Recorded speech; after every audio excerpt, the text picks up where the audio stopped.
Hello guys, সাথীর বাসার ঘর থেকে সবাইকে ওয়েলকাম জানাচ্ছি। আমি সাথী, আমার তো বিয়ে হয়ে গেছে।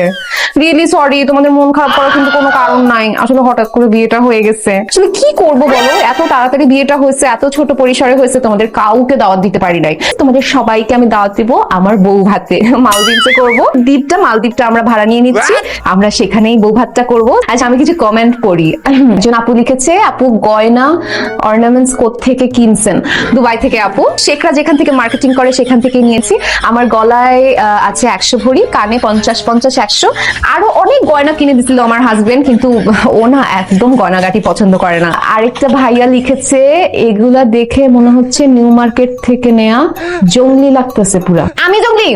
তুই জঙ্গলি, তোর মা জঙ্গলি, তোর 14 গোষ্ঠী জঙ্গলি। গয়না দেখতো জীবনে এগুলো দুবাই থেকে নেওয়া, ঠিক আছে? নিউ মার্কেটে যাস তো জীবনে সব নিউ মার্কেটেরটা দেখোস।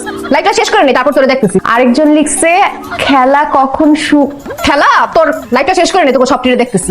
ও ভাইয়া কোথায়? আপু ভাইয়া এত লাজুক, একদম ক্যামেরার সামনে তো আসতেই চায় না। মানে 15 টাকা ভাঙতে আছে, নালে রিকশাওয়ালা 5 টাকা বেশি রাখবে। গাইস, আমার এই ওন্নাটা, এই দোপাট্টাটা কিন্তু আমি ইয়ে থেকে কিনছি, ইন্ডিয়া থেকে, সাবওয়েসাচি থেকে। কি করতেছো তুমি?